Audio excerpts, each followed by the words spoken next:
हिंदी साहित्य में आज सुनिए अर्चना पैन्यूली की लिखी हुई कहानी मैं लड़का हूँ। अर्चना पैन्यूली जी डेनमार्क में बसी भारत की एक सशक्त हिंदी लेखिका हैं, जिन्होंने हिंदी कथा साहित्य में अपनी एक अलग पहचान बनाई है। प्रस्तुत है कहानी मेरी जुबानी। मैं हूँ सीमा सिंह। इडा कैसी है? इवान, जूलिया ने तुरंत पूछने वाले को याद दिलाया। हाँ भाई इवान, हम तो भूल ही जाते हैं कि अब पूछने वाला खिसियाहट से भर गया। कोई बात नहीं, आगे से ख्याल रखिएगा, जूलिया सहजता से कहती। यद्यपि इडा को अपने परिवार का पूरा सहयोग मिल रहा था, फिर भी उसके परिवार और मित्रों को उसके नए नाम और स्वरूप को आत्मसात करना मुश्किल था। जब वे उसे पुकारते तो उनके मुंह से अनायास ही उसका पहला नाम निकल जाता, इडा। वो तुरंत उन्हें याद दिलाती, इडा नहीं इवान। एक जूलिया थी जो उसे हमेशा इवान पुकारती थी और औरों को भी उसे इवान पुकारने के निर्देश देती। 5 साल पहले इडा ने अपने घर वालों को सन्न कर दिया था, जब वो दिन प्रतिदिन खुलकर बोलने लगी, मैं लड़का हूँ, मैं गलत शरीर में हूँ। वे उसे समझाते कि वो कैसी बातें कर रही है। ये बात तो पैदा होते ही तय हो जाती है कि कोई लड़का है या लड़की। कोई 15 साल में थोड़ी किसी का लिंग निर्धारण होता है। वैसे वो बचपन से टॉम बॉय जैसी थी, लड़कों की तरह छोटे बाल, पहनावा। बाल बढ़ाने में उसे ज़बरदस्त पीड़ा होती। लड़कियों की पोशाकों में उसे उलझन होती। जब तक उसके बाल कटकर एकदम छोटे ना हो जाते और वो लड़कों की पोशाक में ना आ जाती, उसे चैन नहीं मिलता। स्कूल और पब्लिक स्थानों में बॉय टॉयलेट में घुस जाती, उसे रोकना पड़ता। जब उसे किसी फॉर्म में अपना लिंग भरना होता तो वो पुरुष पर निशान लगाती। किशोरावस्था में आने पर स्तन वृद्धि बहुत नहीं हुई, नितंब भी नहीं उभरे, बस कद खूब निकल गया। 5 फुट 10 इंच हो गई काया। उसकी अपनी माँ और सौतेली माँ जूलिया उसके सम्मुख स्वयं को बौनी समझने लगी। इडा की ठुड्डी पर भी कुछ बाल उगाए थे, जिनकी नियमित ट्रिमिंग जूलिया ही करती थी। लड़कों से उसकी दोस्ती रहती थी, जिसे सभी ने शुरू में सामान्य लिया। पेरेंट्स मीटिंग पर अध्यापक भी हंसते हुए कहते थे, इडा को फुटबॉल वगैरह ऊर्जावान खेल पसंद है, लड़कों की टोली में ही नजर आती है। स्कूल में उसका मजाक भी खूब उड़ता। कुछ सहपाठी उसे समलैंगी समझते थे, उसे गे कहकर चिढ़ाते थे। इडा के लिए कशमकश की स्थिति थी। वो कैसे पता लगाए कि वास्तव में उसके अंदर क्या है। वो दुनिया में खुद को कैसे व्यक्त करे, अपनी व्यथा कैसे समझाए। 14 साल की आयु से उसने अपने विचारों और भावनाओं को अपने करीबी दोस्तों और अपनी छोटी बहन लूसी के साथ साझा करना शुरू कर दिया। मुझे तुमसे अपने बारे में बात करनी है। मैं भले ही तुम्हें लड़की दिखती हूँ, मगर मैं लड़की नहीं, लड़का हूँ। मतलब ट्रांस, हिजड़ा, छक्का। वे उसकी खिल्ली उड़ाते। तरह तरह के फिक्रे उस पर कसे जाते। अरे ये तो बहक गई, लगता है कुछ दिमाग का फितूर है, साइको हो गई। ट्रांस, हिजड़ा, साइको, लड़का या लड़की, शरीर और मन के इस द्वंद्व से गुजरते हुए एक शाम इडा को नर्वस ब्रेकडाउन हो गया। अपना सिर पकड़ते हुए बोली, मैं क्या हूँ? मैं लड़की नहीं हूँ। जूलिया ने सांस भरी और अपनी सौतेली बेटी को अपने आगोश में ले लिया। ये तू क्या बकवास कर रही है? अचानक कैसी अजीबोगरीब बात करने लगी है? क्या हो गया है तुझे जो तू? क्या स्कूल में तेरे संग कुछ हुआ? मार्टिन भड़कते हुए बोला। मेरे जीवन में मुझे ट्रांस बनाने के लिए कुछ नहीं हुआ, मैं ट्रांस पैदा हुई हूँ, इडा अपनी बात पर जोर डालते हुए बोली। ये सब इंटरनेट और यूट्यूब का प्रभाव है। इंटरनेट पर ट्रांसजेंडरों के यूट्यूब वीडियो देख देख कर तेरी खोपड़ी में भी बैठ गया कि तू भी उन्हीं की तरह। मैं पेरेंटिंग कंट्रोल लगा दूंगा इंटरनेट पर, तुझसे तेरा सेलफोन भी छीन लूँगा, मार्टिन गुर्राया। जूलिया ने अपने पति को इशारा किया कि वो शांति रखे। इडा सही कह रही थी। ऐसा नहीं था कि एक सुबह वो बिस्तर से उठी और उसने एकाएक ट्रांस होने का फैसला ले लिया। लक्षण बचपन से ही थे, वे ही अंधे बने रहे। हम तुझ पर यकीन करते हैं डार्लिंग, हम तुझे हर हाल में प्यार करेंगे, चाहे तू कुछ भी हो। हम अपना सब कुछ छोड़कर इंग्लैंड से डेनमार्क सिर्फ तेरी और लूसी की वजह से आए थे। तुम दोनों हमारे लिए बहुत महत्वपूर्ण हो। जूलिया बायोलॉजी टीचर है, उसे मालूम है कि जेंडर और सेक्स अलग अलग बातें हैं। इंसान शरीर से महिला होते हुए भी दिमाग से पुरुष हो सकते हैं और शरीर से पुरुष होते हुए भी दिमाग से महिला हो सकते हैं। हालांकि मनुष्यों का लिंग निर्धारण जन्म के समय ही हो जाता है, मगर ये मामला हमेशा ऐसा नहीं होता है। बच्चे का लिंग उसके शरीर से अधिक उसके दिमाग में होता है। यह जानकारी एक अप्रत्याशित झटके के रूप में उनके सम्मुख आई। क्या प्रतिक्रिया करें पता नहीं, बस सांस भरते रहें। जूलिया अब अपनी जिंदगी को पलटकर देखती है तो और अधिक सांस भरती है। मार्टिन के प्रति वो यूं ही आकर्षित नहीं हुई थी। उसके व्यक्तित्व में कुछ ऐसा था जो जूलिया को भा गया था। लंबा, गठीला और कसरती बदन वाला मार्टिन उसे सुदर्शन व्यक्तित्व का लगा। उसका लापरवाह, बेबाक सा मिजाज उसे सम्मोहित कर गया। ये आकर्षण इतना गहरा था जिसने उसका उससे 11 वर्ष बड़ा होना, तलाकशुदा, 2 बेटियों का पिता होना सब गौड़ कर दिया। माता पिता के ऐतराज़ की भी उसने परवाह नहीं की। मार्टिन ने जूलिया से अंतरंगता बढ़ने पर उसके सम्मुख अपनी ज़िंदगी के सभी पन्ने खोले थे। उसकी पहली पत्नी एना डेनिश थी। वो एक पढ़ाई के सिलसिले में डेनमार्क से लंदन आई थी। दोनों कोर्समेट थे। दोनों की डेटिंग शुरू हो गई। फिर उन्होंने शादी कर ली। 2 प्यारी बेटियां हुईं। एना, जो सिर्फ 2 सालों के लिए लंदन आई थी, वापस डेनमार्क जा ही नहीं पाई। प्रेम ने उसे लंदन रोक लिया। डेनमार्क सिर्फ विजिट के लिए ही जाती थी, घूमने फिरने, अपने परिवार और मित्रों से मिलने। मार्टिन भी कई बार उसके संग डेनमार्क को आया था। उसे वो देश अच्छा लगा था। दुर्भाग्य से एना से मार्टिन का दाम्पत्य बस 5 सालों तक चला। तलाक के बाद एना अपनी बेटियों को लेकर हमेशा के लिए अपने मुल्क डेनमार्क चली गई। मार्टिन हाथ मसलता ही रह गया। उसकी ज़िंदगी में जूलिया के आ जाने के बावजूद वो अपनी बेटियों को बहुत मिस करता था। अपराध बोध से भी ग्रसित हो जाता था कि उसकी बेटियां बिना पिता के साए के पल रही हैं। जूलिया उसके मनोभावों, बेटियों के प्रति उसकी संवेदना को पूरा समझती। इस समस्या का हल खोजने में उसकी मदद करती। सहसा दोनों ने एक फैसला लिया कि अगर उसकी बेटियां लंदन रहने नहीं आ सकती तो मार्टिन बेटियों के पास डेनमार्क जा सकता है। निर्णय चुनौतीपूर्ण था, मगर दोनों ने जोखिम उठाने का फैसला कर लिया। जूलिया और मार्टिन ने अपनी अच्छी खासी नौकरियां छोड़ी। जो कुछ भी उनके पास जमा पूंजी थी उसे लेकर डेनमार्क आ गए। दोनों को अपने अपने परिवारों से पूरा आर्थिक, शारीरिक व भावनात्मक सहयोग मिला। उनकी खुशी में उनके माता पिता की खुशी। मार्टिन और जूलिया इंग्लैंड से डेनमार्क आ गए। एना के घर के पास ही एक फ्लैट किराए में लेकर रहने लगे ताकि इडा और लूसी को अपने माता पिता के घर आने जाने में दिक्कत ना हो। बेटियों को अच्छा लगा कि अब उनका पिता उनके घर के समीप ही था। एक और घर उन्हें मिल गया। मार्टिन और जूलिया को इस नए मुल्क में अपने को बसाना था। जब तक उन्हें कोई नौकरी मिलती, उन्होंने कोपेनहेगन यूनिवर्सिटी में कोर्स ज्वाइन कर लिए। दोनों ने नई मास्टर डिग्रियां हासिल की। मार्टिन को एक टेक्नोलॉजी कंपनी में नौकरी मिल गई। जूलिया ने मास्टर डिग्री के बाद टीचिंग कोर्स भी किया। 4-5 सालों तक पढ़ाई में खटने के बाद जूलिया एक इंटरनेशनल स्कूल में विज्ञान की अध्यापिका बन गई। ईडा और लूसी अपने माता और पिता के साथ अपना समय बिताती, कभी इस घर में, कभी उस घर में। इस बीच डेनमार्क में स्वयं को आबाद करने के लिए हाथ पांव मारने, पढ़ने लिखने, नई डिग्रियां और नौकरियां प्राप्त करने के साथ साथ मार्टिन और जूलिया के 3 संतानें भी हुईं, जैक, लूना और साइमन। तीसरे बच्चे के समय वे कशमकश से भी गुजरे, क्योंकि मार्टिन की पहली पत्नी से 2 बेटियां थीं। आज के ज़माने में 5 बच्चों का पिता बनना उसके लिए आसान नहीं था, मगर जूलिया अपने माता पिता की इकलौती संतान थी। उसके माता पिता भी अपने माता पिता की अकेली संतान थे। उनका परिवार इस नाभिकीय परिवार से ऊब गया था। क्रिसमस आदि कोई भी त्यौहार या उत्सव में वे इकट्ठा होते तो वही गिने चुने सदस्य। सभी ने ये सोचा कि अगली पीढ़ी में परिवार का विस्तार हो। ये जिम्मेदारी जूलिया पर आ गई। जूलिया भी बिना कोई भाई बहन और कजिन के खुद को अकेला महसूस करती थी। मनुष्य के जीवन में सभी रिश्तों की अहमियत है, कम से कम उसके बच्चों को भाई बहनों की कमी ना हो। उसने इस कमी को 3 बच्चे पैदा करके पूरा किया।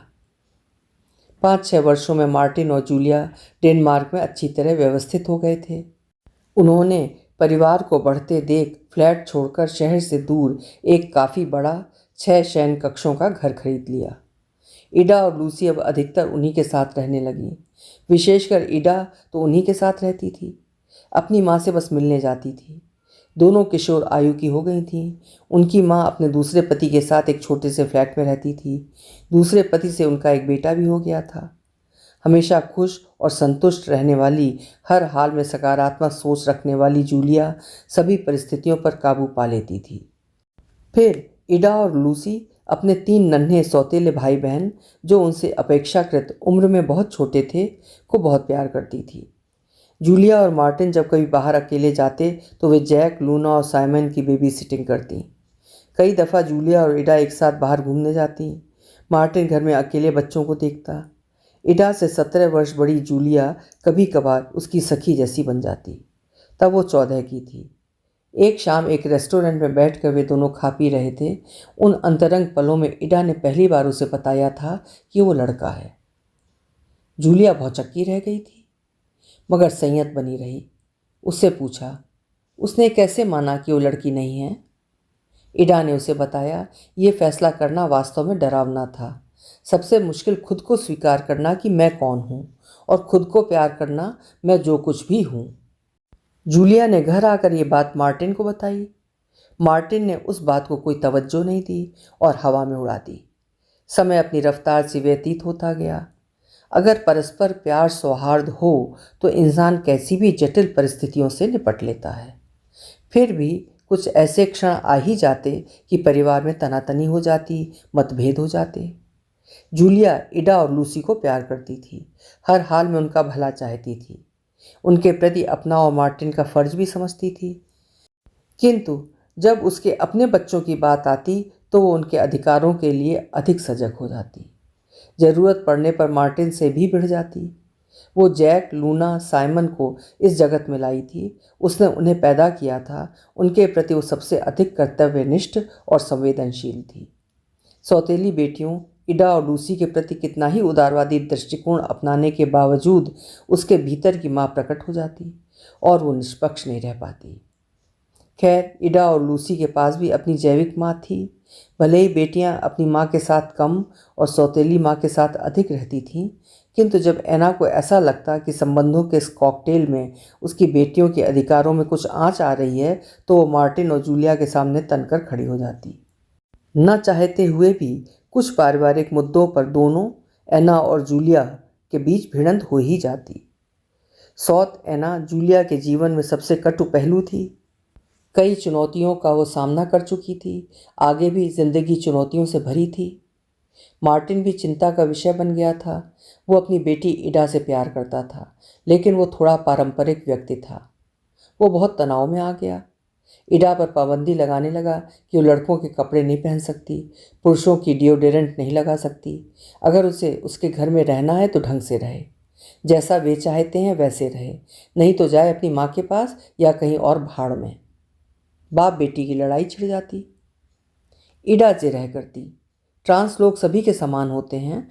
हमारे जीवन के आदर्श भी वही हैं जो औरों के हैं। खुश रहना, सुकून से रहना, सफल होना, सम्मानित होना, लोगों की फिक्र करना। मुझे ये चिंता है कि ये जीवन तुझे कैसे प्रभावित करेगा। क्या तू अपनी पढ़ाई पूरी कर पाएगी? क्या तू नौकरी पा सकेगी? क्या तू एक जीवन साथी ढूंढ पाएगी? क्या तेरे बच्चे हो पाएंगे? ईडा चीखी, ये कोई मेरा शौक नहीं है, मैं ट्रांस पैदा हुई हूँ। जूलिया बीच बचाव करती। उसने ईडा को थपथपाया, आश्वासन दिया कि वे उसके साथ हैं। ईडा पांव पटकते अपने कमरे में चली गई। अपना सामान पैक करके अपनी माँ के पास चली गई। जूलिया मार्टिन का हाथ थामकर सोफे पर बैठ गई। उसे समझाया कि उन्हें बहुत विवेक और समझदारी से काम लेना पड़ेगा, नहीं तो वे ईडा को गंवा देंगे। वो अपना मानसिक संतुलन खो रही है। उसे उन सभी की ज़रूरत है। मार्टिन पहले तो बड़बड़ाता रहा, फिर खामोश हो गया। उधर जब ईडा अपनी माँ के पास पहुंची और उसके सम्मुख ये बात खोली तो माँ ऐना ने भी इसे सहजता से नहीं लिया, कसकर विरोध किया। मैं जब तुझे लेकर प्रेग्नेंट थी, 4 महीने में ही डॉक्टर ने बता दिया था कि मेरे पेट में लड़की है और तू लड़की पैदा हुई। मैं कुछ नहीं जानती। मैंने लड़की पैदा की थी, लड़का नहीं। 6 सालों तक मैंने तेरा डायपर बदला, तेरी पॉटी सूसू साफ की। मुझे कभी नहीं लगा कि तू एक लड़की नहीं है। माँ, मैं शरीर से लड़की ही हूँ, दिमाग से नहीं, ईडा बोली।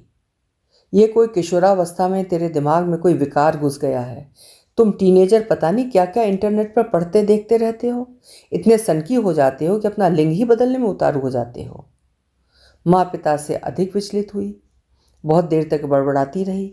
फिर उसने मार्टिन और जूलिया के घर फ़ोन लगाया और उन पर इल्ज़ाम लगाने लगी कि ईडा तो हर वक्त उन्हीं के साथ रहती थी, उनसे कुछ चूक हो गई ईडा को पालने में, वे ईडा को संभाल नहीं पाए। अब जूलिया क्या कहे, मन महसूस कर रह गई। एना उसे मुखर और आक्रामक लगती थी, किंतु ईडा की अडिगता देखकर एना को भी हथियार डालने पड़े। मुआ, जैसा मैं अंदर से महसूस करती हूँ वैसा ही बाहर से करना चाहती हूँ। मेरी भावनाएं, मेरे विचार मेरे शरीर से भी मैच हो। मुझे आप सबका साथ चाहिए, ईडा अपनी माँ से विनम्रतापूर्वक बोली। एना की आंखें नम हो गईं। ईडा को वात्सल्य के आंचल में समेटते हुए बोली, माता पिता के लिए बच्चे सिर्फ बच्चे होते हैं, वे चाहे लड़का हो या लड़की हो या फिर कुछ और।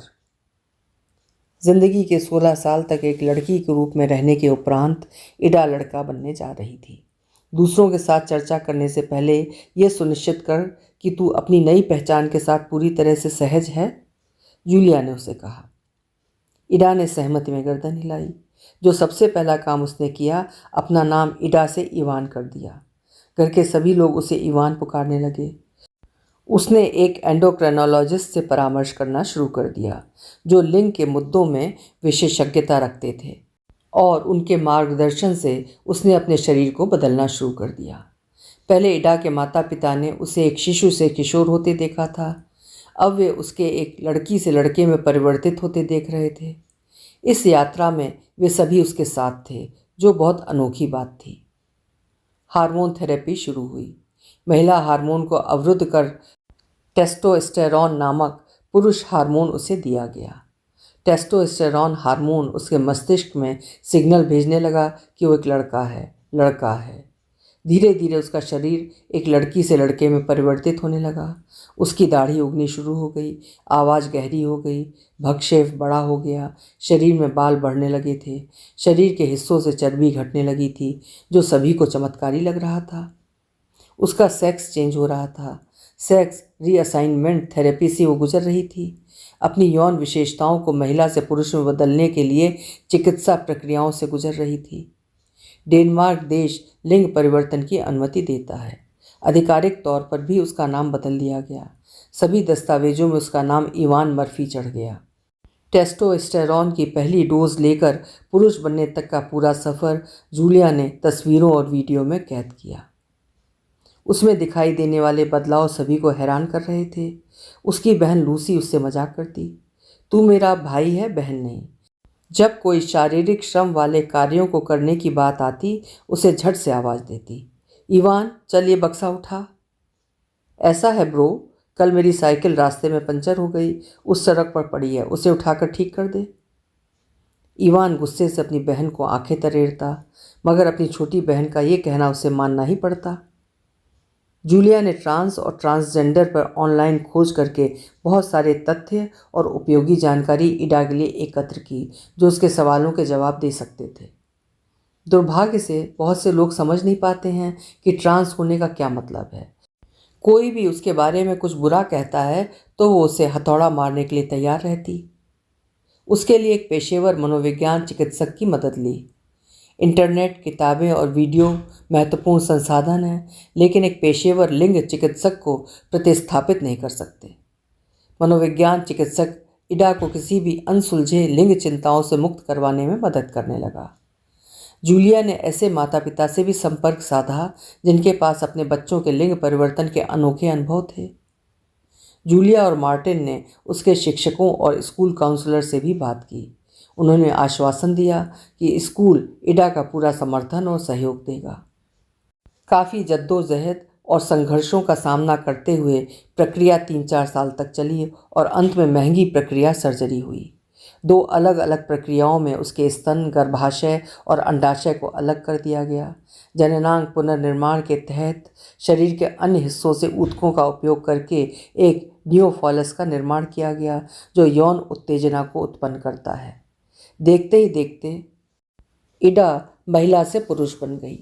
महिला से पुरुष लिंग पुनर्मूल्यांकन शल्य चिकित्सा बड़ी कठिन और दर्दनाक थी, मगर वो पुरुष बन चुकी थी।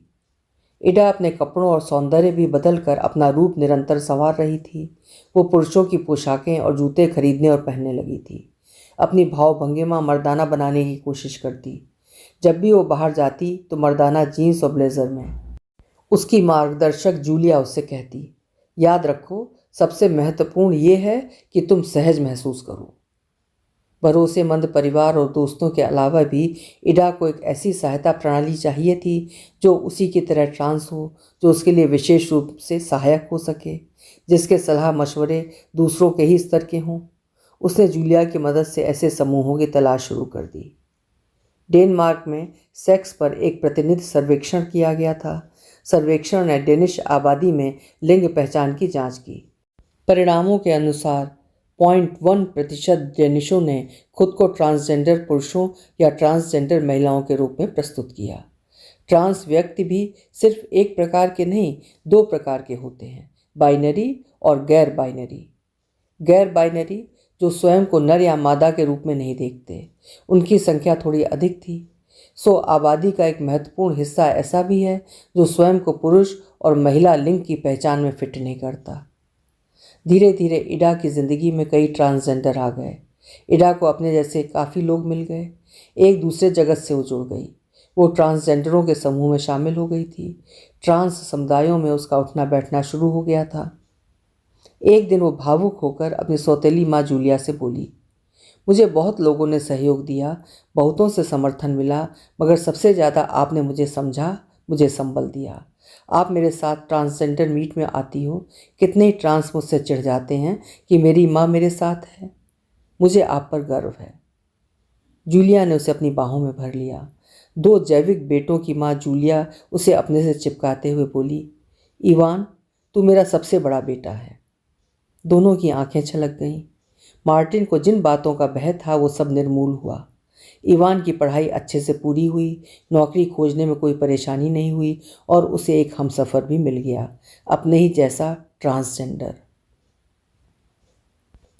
अभी आप सुन रहे थे अर्चना पैनुली जी की लिखी हुई कहानी मैं लड़का हूँ। उम्मीद है कहानी का विषय और कहानी आपको पसंद आई होगी। कल फिर मिलेंगे। हिंदी का श्रेष्ठ साहित्य सुनते रहने के लिए मेरे चैनल्स को सब्सक्राइब जरूर करें।